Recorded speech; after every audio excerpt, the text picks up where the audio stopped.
പ്രിയമുള്ളവരെ, മെയ് മാസം 2ാമത്തെ ഞായറാഴ്ചയാണ് സാധാരണയായി നമ്മുടെ ഇന്ത്യയിൽ നമ്മൾ മാതൃദിനം ആഘോഷിക്കപ്പെടുന്നത്. അത് നമുക്ക് ചില സാങ്കേതിക കാരണങ്ങളാൽ കുറച്ച് രണ്ടാഴ്ച ഡിലേ ആയെങ്കിൽ മാത്രം എങ്കിലും പരിശുദ്ധ ത്രിത്വത്തിൻ്റെ തിരുനാൾ ആഘോഷിക്കുന്ന ഈ നല്ല ദിവസത്തിൽ ഈ അമ്മമാരോടൊപ്പവും ആതുര ശുശ്രൂഷ രംഗത്ത് സേവനം ചെയ്യുന്ന നേഴ്സുമാരോടൊപ്പമായിരിക്കുവാൻ ഈ ഒരു ദിവസം തന്നെ നമുക്ക് നൽകപ്പെട്ടിരിക്കുകയാണ്. അത് ഒരുപക്ഷെ ദൈവത്തിൻ്റെ നിമിത്തമാണ് എന്ന് നമുക്ക് വിചാരിക്കാം. ഏതായാലും എല്ലാ അമ്മമാരെയും നമ്മളിപ്പോൾ ഓർക്കുകയും അവർക്ക് വേണ്ടി നമുക്ക് പ്രാർത്ഥിക്കുകയും ചെയ്യാം. അതിനു മുൻപായിട്ട് നമ്മുടെ ഇടവക ദേവാലയത്തിലേക്ക് ഈ മെയ് മാസം 19-ാം തീയതി പുതുതായി ഒരു വികാരി അച്ഛനെ നമുക്ക് ലഭിച്ചിട്ടുണ്ട്. നമ്മുടെ ഇടവകയുടെ പുതിയ ഇടയനായിട്ട് നമ്മുടെ അബ്രാഹാം മുതുകുളത്തിന് ശേഷം നമുക്ക് വന്ന അപ്പം 2 ആഴ്ചയായി അച്ഛൻ ഇവിടെ വന്നിട്ട് ആരും അങ്ങനെ പരിചയപ്പെട്ടിട്ടില്ല. പരിചയപ്പെട്ടൊക്കെ വരുന്നതേ ഉള്ളൂ. എങ്കിലും നമുക്ക് ഇപ്പം അച്ഛനെ ഒന്ന് പരിചയപ്പെടാം. നമ്മുടെ അച്ഛൻ ബിജു എന്നാണ് അച്ഛൻ്റെ പേര്. നമ്മൾ ജോസഫ് മലയിൽ നിന്നാണ് അറിഞ്ഞെങ്കിലും അച്ഛൻ്റെ പേര് ബിജു എന്ന് തന്നെയാണ് അറിയപ്പെടുന്നത്. അപ്പോൾ ബിജു മാളിയേക്കൽ അച്ഛനെ നമ്മുടെ ഈ ഒരു ഇടവകയിലേക്ക് പ്രത്യേകമായി നമ്മുടെ KCWയുടെ അമ്മമാരുടെ ഈ സംഘത്തിലേക്കുമെല്ലാം ഏറ്റവും വലിയ സ്നേഹത്തോടെയും ആദരവോടെയും കൂടെ നമ്മൾ വളരെ സ്നേഹപൂർവ്വം സ്വാഗതം ചെയ്തുകൊള്ളുന്നു.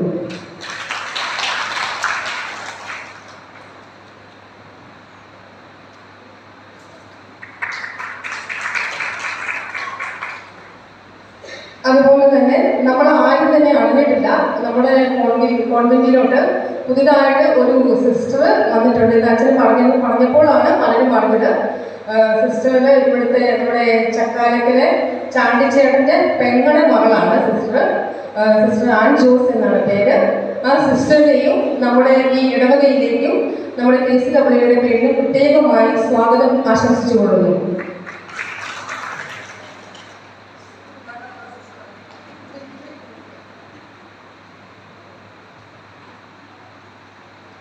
അതുപോലെ തന്നെ ഇവിടെയുള്ള നമ്മുടെ മണ്ഡലം സിസ്റ്റേഴ്സ് ഇവിടെയുണ്ട്, നമുക്കൊപ്പം കൊണ്ട്. ഇപ്പോൾ ഒരു സിസ്റ്റർ കൂടെ കൂടിയിട്ടുണ്ട്. അതുപോലെ തന്നെ വേറെ പുതിയ നമ്മുടെ വാണാക്കുഴിയിലെ സിസ്റ്റർ വന്നിട്ടുണ്ട്. പിന്നെ വേറെ പുതിയ സിസ്റ്ററിനെയും കാണുന്നുണ്ട്. ഇതില്ലാതെ നമ്മുടെ കുർബാനയ്ക്ക് വേറെ നമ്മൾ അറിയാത്ത നമ്മൾ കുറച്ചധികം സിസ്റ്റർമാരുണ്ടായെന്ന് തോന്നുന്നു. എല്ലാ സിസ്റ്റർമാരെയും നമ്മുടെ ഈ ഒരു ഇടവകയിലേക്കും നമ്മുടെ ഈ ഒരു മീറ്റിങ്ങിലേക്കും വളരെ സ്നേഹപൂർവ്വം സ്വാഗതം ചെയ്തുകൊള്ളുന്നു. അതുപോലെ തന്നെ നമ്മൾ സ്വാഗതം അർപ്പിക്കുന്നത് എല്ലാ നേഴ്സുമാർക്കുമാണ്. നമ്മുടെ ഇടവകയിൽ ഒരുപാട് നേഴ്സുമാരുണ്ട്. ഇവിടുന്ന് പഠിച്ചു പോയി കല്യാണം കഴിച്ചുകൊണ്ട് പെൺകുട്ടികളുണ്ട്, ഇങ്ങോട്ട് കല്യാണം കഴിച്ചുകൊണ്ട് വന്നവരുണ്ട്. പിന്നെ അങ്ങനെ ഒരുപാട് നേഴ്സുമാർ നമ്മുടെ ഇടയിൽ ജോലി ചെയ്യുന്നവരുണ്ട്, ജോലി ചെയ്യാത്തവരുണ്ട്. ഓരോ സാഹചര്യം കൊണ്ട്. എനിവേ, ഫ്ലോറൻസ് നൈറ്റിംഗേൽ എന്ന ഒരു ഇറ്റലിക്കാരിയായ ബ്രിട്ടീഷുകാർ മാതാപിതാക്കൾക്ക് ജനിച്ച ഒരു യുവതിയായിരുന്നു. 1802-ലാണ് പിന്നെ ക്രിമിയൻ യുദ്ധത്തിലൂടെ പട്ടാളക്കാർക്ക് വേണ്ടി തന്റെ ജീവിതം ഒഴിഞ്ഞു വെച്ച് വിളക്കേന്തിയ വനിത എന്നറിയപ്പെടുന്ന ഫ്ലോറൻസ് നൈറ്റിംഗേലിന്റെ അനുയായികളാണ് ഓരോ നേഴ്സുമാരും. അതുകൊണ്ട് എല്ലാ നേഴ്സുമാർക്കും ഈ നിമിഷം അഭിമാനിക്കാം. നമ്മളെല്ലാവരും ആ ഒരു ഫ്ലോറൻസ് നൈറ്റിംഗേലിന്റെ മുൻഗാമികളാണ്. അതുകൊണ്ട് തന്നെ അവർ കാണിച്ചു തന്ന മാതൃകയിലൂടെ ആതുര ശുശ്രൂഷ രംഗത്ത് തന്നെ ആകുന്ന വിധത്തിൽ ആത്മാർത്ഥതയോട് സേവനം ചെയ്യുവാൻ എല്ലാ നേഴ്സുമാരെയും ദൈവം അനുഗ്രഹിക്കട്ടെ എന്ന് പ്രാർത്ഥിക്കുന്നു. എല്ലാവർക്കും ആശംസകൾ നേരുന്നതിനോടൊപ്പം എല്ലാ നേഴ്സുമാരെയും നമ്മുടെ ഈ യോഗത്തിലേക്ക് സ്വാഗതം ചെയ്യുന്നു. അതുപോലെ തന്നെ പ്രപഞ്ചത്തിലെ ഏറ്റവും പോരാളിയാണ് അമ്മ. നമ്മളെല്ലാവരും ഒരു കുഞ്ഞ് പിറക്കുമ്പോൾ ഒരു അമ്മയും പിറക്കുകയാണ്. അപ്പോൾ നമ്മളെല്ലാവരും ഒരു അമ്മമാരായിരിക്കുമ്പോൾ നമുക്ക് അഭിമാനിക്കാം. കാരണം ഈ അമ്മമാർ എന്ന് പറയുന്നത് ഒരു ചെറിയ സംഭവമൊന്നുമല്ല. ഈ ലോകത്തിലും ജനത്തിനും സമൂഹത്തിനും കുടുംബത്തിനും എല്ലാവർക്കും വേണ്ടി തങ്ങളുടെ മക്കൾക്ക് വേണ്ടി എന്തും യുദ്ധം ചെയ്ത് വീട്ടിലായാലും സമൂഹത്തിലായാലും നമ്മുടെ നല്ല കാര്യങ്ങൾ നമ്മൾ എങ്ങനെ പഠിപ്പിച്ചു വിടുന്നുവോ, നമ്മളെന്താണ് പറഞ്ഞു കൊടുക്കുന്നുവോ, അതാണ് നമ്മുടെ മക്കൾ ജീവിതകാലത്ത് അവർ പ്രാവർത്തികമാകുന്നത്. എന്തുമാത്രം വളർന്നാലും അവരുടെ ജീവിത സാഹചര്യങ്ങളിൽ അവർ ഏതെല്ലാം മേഖലകളിൽ പോയാലും അവരുടെ ബേസിക് ആയിട്ട് നമുക്ക് നമ്മുടെ കുഞ്ഞുങ്ങളെ ദൈവവിശ്വാസം ദൈവസ്നേഹത്തിൽ വളർത്താൻ സാധിക്കുന്നുണ്ട് എങ്കിൽ ആ കുട്ടികൾക്ക് തീർച്ചയായിട്ടും ഒരു തെറ്റിലേക്ക് പോകുവാനുള്ള ഒരു വഴി മാതാവ് ഒരിക്കലും തരികയില്ല. മാതാവ് അവരെ സംരക്ഷിച്ചു കൊള്ളും എന്ന് എനിക്ക് നല്ല ഉറപ്പുണ്ട്. അതുകൊണ്ട് തന്നെ നമ്മൾ നമ്മുടെ പ്രാർത്ഥിച്ചുകൊണ്ടിരിക്കണം. ഏത് സാഹചര്യത്തിലായാലും അവർ ഏത് ലോകത്തിന്റെ ഏത് മൂലയിൽ പോയിരുന്നാലും അവർക്ക് നല്ല ഒരു കുട്ടിയായി മറ്റുള്ളവർക്ക് മാതൃകയായി തീരുന്ന ഒരു ഉത്തമ പൗരനായി ജീവിക്കുവാൻ എല്ലാ മക്കളെയും വളർത്തിയെടുക്കേണ്ടത് മാതാപിതാക്കളാണ്. അതിലേറ്റവും കൂടുതൽ പങ്കു വഹിക്കുന്നത് അമ്മമാർ തന്നെയാണ്. അതുകൊണ്ട് ഈ ഒരു സാഹചര്യം ആധുനിക ലോകം ഒത്തിരി വികസിച്ചുവെങ്കിലും നമ്മുടെയൊക്കെ പഴയ കാലങ്ങളിൽ നമ്മൾ ജീവിച്ചിരിക്കുന്ന പോലത്തെ ഒരു കാലഘട്ടത്തിലൊന്നുമല്ല ഇപ്പോൾ കുട്ടികൾ ജീവിക്കുന്നത്. ഒരുപാട് മാറ്റങ്ങൾ സംഭവിച്ചിട്ടുണ്ട്. നമ്മുടെ ജീവിതത്തിൽ നമ്മുടെ കുട്ടിക്കാലമൊക്കെയും നമ്മൾ ഓർക്കാൻ ഒരുപാട് കാര്യങ്ങളൊക്കെ നമുക്കുണ്ട്. നമുക്ക് ജോലി ചെയ്യണം, പണിയെടുക്കണം, പശുവിനെ നോക്കണം, അങ്ങനെ ഒരുപാട് കാര്യങ്ങൾ. പക്ഷെ ഇപ്പോഴത്തെ കുട്ടികൾ പറയുന്നത് കേൾക്കേണ്ട ഒരു അവസ്ഥ നമ്മളിലേക്ക് വരികയാണ്. പക്ഷെ നമ്മൾ ആദ്യം മുതലേ ഒന്ന് മനസ്സിൽ വെച്ച് കഴിഞ്ഞാൽ കുട്ടികളോട് ആദ്യം മുതലേ ചെറുപ്പം പോലെ ആയിരിക്കുമ്പോൾ തന്നെ നമ്മൾ പറഞ്ഞു കൊടുക്കണം കുട്ടികൾ വളരേണ്ട രീതിയിൽ.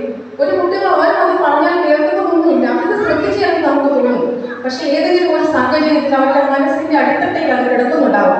അപ്പോൾ അത് ഓർക്കും, നമ്മുടെ അമ്മ അത് പറഞ്ഞിരുന്നല്ലോ എന്നല്ല. പിന്നെ അത് പറഞ്ഞപ്പോൾ ഇത് ഞാനിങ്ങനെ ഓർക്കുവാണ്. അപ്പോൾ അമ്മമാരുടെ ദിവസത്തിനെ കുറിച്ച് പറയുമ്പോൾ എൻ്റെ മനസ്സിലൂടെ ഒരു നല്ലൊരു പാട്ട് ഇങ്ങനെ ഓർമ്മ വരുമായിരുന്നേ.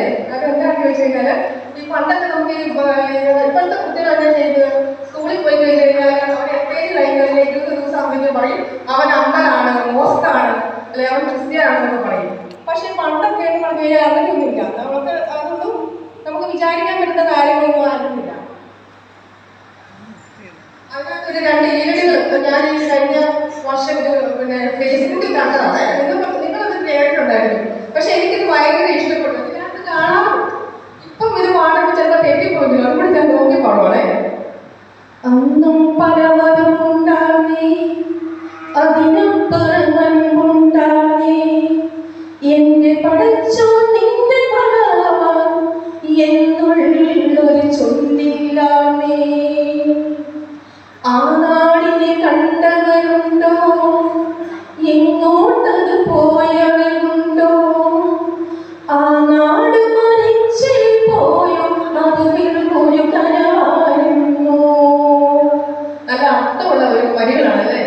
ആ നാടിനെ കണ്ടവരുണ്ടോ, നമ്മളൊക്കെ ആ നാടിനെ കണ്ടവരുണ്ടോ, എങ്ങോട്ടത് പോയവരുണ്ടോ, ആ നാട് മരിച്ചേ പോയോ, ഇത് വെറും ഒരു സ്വപ്നമായിരുന്നു എന്നൊക്കെയാണ് ഈരടികൾ പറയുന്നത്. അപ്പോൾ ഇതൊന്നും ഇപ്പോഴത്തെ കുട്ടികളോട് നമ്മൾ പറഞ്ഞു കൊടുത്താൽ അവർക്ക് അംഗീകരിക്കാൻ പറ്റാത്ത ഒരു സാഹചര്യമാണുള്ളത്. ഇതിനെ എന്തായാലും നമ്മുടെ ഈ ഒരു ദിവസത്തിൽ ഈ അമ്മമാരെ ആദരിക്കാൻ കിട്ടിയ ഒരു ദിവസത്തിൽ അവരെ ബഹുമാനിക്കുകയും അവരോട് നമ്മളെപ്പോഴും പ്രായം മുമ്പോട്ടാണല്ലേ, നമ്മളെപ്പോഴും പ്രായം ഈ ഒരു അവസ്ഥയിൽ കൂടെ നമ്മളെല്ലാം കടന്നു പോകേണ്ടവരാണ്. അപ്പോൾ ആയിരിക്കുന്ന ഒരവസ്ഥയിൽ ഇവിടെ ഇരിക്കുമ്പോൾ ഒരു ദേവാലയത്തിനും കുടുംബത്തിനും വേണ്ടി 70 വർഷം അല്ലെങ്കിൽ കൂടുതൽ വർഷവും 100 വർഷമൊക്കെ ജീവിച്ച അമ്മമാരിപ്പോഴും നമ്മുടെ ഇടവകയിൽ ജീവിച്ചിട്ടുണ്ട്. കുഞ്ഞുകുത്തി അമ്മാവിയും അവരെല്ലാം ഇപ്പോൾ നമ്മൾ ഓർക്കുകയാണ്. അവരുടെ ഒക്കെ ലിസ്റ്റ് നമ്മുടെ കയ്യിലുണ്ട്. നമ്മുടെ അച്ഛനാണെങ്കിലും നമ്മളോട് പറഞ്ഞിരിക്കുന്നത് നമ്മൾ സംസാരിച്ചപ്പോൾ നമുക്ക് അവരെല്ലാം പോയി ഒന്ന് കാണാം. കാരണം പുതിയ അച്ഛനെ കാണാനും നമുക്കൊരു ആഗ്രഹം കാണുമല്ലോ എന്നൊക്കെയാണ്. അപ്പോൾ നമുക്കെല്ലാവർക്കും ഈ ഒരു അവസരത്തിൽ അപ്പോൾ അച്ഛൻ വന്നു തരികയുള്ളൂ. നമുക്ക് അച്ഛനോടൊപ്പം അപ്പോൾ ഓരോ വീട്ടിലിരിക്കുന്ന ഓരോ അമ്മമാരെ കാണാനും അച്ഛൻ വരുന്നതായിരിക്കും. അപ്പം ഏത് സമയത്താണെന്നൊക്കെ നിങ്ങളെല്ലാവരും കരുതിയിരിക്കുക. അച്ഛന് സമയം കിട്ടുമ്പോൾ അച്ഛൻ വരുന്നതായിരിക്കും. അപ്പോൾ ഈ നല്ല ഒരു അവസരത്തിൽ ഈ ഉള്ള എല്ലാ അമ്മമാരെയും നമ്മൾ ആദരിക്കുകയും അവരെ നമ്മൾ സ്നേഹിക്കുകയും ചെയ്യണം. കാരണം നമ്മളും അതിന് താമസിക്കാതെ ഈ അവസ്ഥയും കൂടെ എല്ലാം കടന്നു പോകേണ്ടവരാണ്. അപ്പൊ ഇവര് നമുക്ക് വേണ്ടി ചെയ്തു തന്ന ഇവര് പണ്ട് കഷ്ടപ്പെട്ട് പണിത ആ ഒരു സാഹചര്യത്തിൽ കൂടെയാണ് നമ്മളിപ്പോൾ അഭിമാനമായിട്ട് ജീവിക്കുന്നത് അല്ലേ. നമ്മൾക്കിപ്പോൾ മുണ്ട് കുരുങ്ങിയും ഒക്കെ നമ്മൾ നടക്കുന്നുണ്ടെങ്കിൽ അത് നമ്മുടെ മാതാപിതാക്കളുടെയും നമ്മുടെ മരിച്ചുപോയ പൂർവ്വപിതാക്കന്മാരുടെയും എല്ലാം കഠിന അധ്വാനമാണ്. അപ്പോൾ തീർച്ചയായും നമ്മുടെ മക്കളെ ഓർക്കേണ്ടതിനേക്കാൾ കൂടുതൽ നമ്മുടെ മാതാപിതാക്കളെ തന്നെയാണ് നമ്മൾ ഓർക്കേണ്ടത്. അവരാണ് നമ്മളെ വളർത്തിയതും നമ്മുടെ ഈ ഒരു സാഹചര്യത്തിൽ നിർത്തിയതുമെല്ലാം. അമ്മമാരെ കുറിച്ച് പറയാനാണെങ്കിൽ നമുക്ക് ഒരിക്കലും തീരെയല്ലേ, വാക്കുകൾക്ക് പ്രസക്തിയില്ല അമ്മമാരെ കുറിച്ച് പറയുമ്പോൾ എന്ന് എനിക്കറിയാം. എങ്കിലും ഒന്നൊന്നും പറയാതിരിക്കുന്നത് എങ്ങനെയാണ്, എല്ലാവർക്കും അറിയാമല്ലോ. അപ്പൊ അമ്മമാരെ ജീവിച്ചിരിക്കുന്ന സമയത്ത് നമ്മൾ സ്നേഹിക്കുകയും ശുശ്രൂഷിക്കുകയും അവരെ ആനന്ദിക്കുകയും സന്തോഷിക്കുകയും ഒക്കെ ചെയ്യണം. എല്ലാവരും നിങ്ങളുടെ സാഹചര്യം പോലെ എല്ലാവരും അമ്മമാരുടെ അനുഗ്രഹം വാങ്ങിക്കുകയും അവരോടൊപ്പം പ്രാർത്ഥിക്കുകയും അവരുടെ കാര്യങ്ങൾ അന്വേഷിക്കുകയും എല്ലാം എല്ലാവരും ചെയ്യും. അതായത് ഒരിക്കൽ കൂടി ഇത് അമ്മമാരെ ഓർക്കാൻ പ്രത്യേക ഒരു ദിവസമൊന്നും വേണ്ട. എങ്കിലും അമേരിക്കക്കാരിയായിരുന്ന അന്ന റൂസ് എന്ന് പറയുന്ന ഒരു യുവതി തൻ്റെ അമ്മയുടെ ത്യാഗപൂർണമായ ജീവിതം കണ്ട് ആ ജുവാസിന് വേണ്ടിയിട്ട് സമാധാനപരമായ അന്തരീക്ഷത്തിൽ കൂടെ സമൂഹത്തിന് വേണ്ടി നന്മ ചെയ്യുന്ന അമ്മയെ ആദരിക്കപ്പെടണമെന്ന് അവൾക്ക് തോന്നിയിട്ട് ഈ അന്ന ജുവാൻ എന്ന് പറയുന്ന സ്ത്രീ 1802 മുതൽ അതിൻ്റെ പ്രവർത്തനം അമ്മമാർക്ക് വേണ്ടി ഒരു ദിവസം വേണമെന്ന് പറഞ്ഞ് 1914 അന്നത്തെ അമേരിക്കൻ പ്രസിഡന്റായിരുന്ന തോമസ് വുഡ്രോ വിൽസൺ എന്ന അമേരിക്കൻ പ്രസിഡന്റിന് അതിന് അനുമതി നൽകുകയാണ് ചെയ്തിരുന്നത്. അപ്പോൾ ഈ ലോകത്തെങ്ങും അല്ലെ, ഇവിടെ മാത്രമല്ല ലോകത്തെങ്ങും എല്ലാവരും അമ്മമാരെ ആദരിക്കപ്പെടുകയും സ്നേഹിക്കപ്പെടുകയും ചെയ്യുകയാണ്. അത് അമേരിക്കയിൽ മാത്രമല്ല, ഇപ്പം ലോകത്തെല്ലാവർക്കും അത് നമ്മുടെ കേരളത്തിലെത്തി നമ്മുടെ ഒടയച്ചാൽ ഇടവകയിലും നമ്മൾ നമ്മുടെ അമ്മമാരെ സ്നേഹിക്കുകയും ആദരിക്കപ്പെടുകയും ചെയ്യുകയാണ്.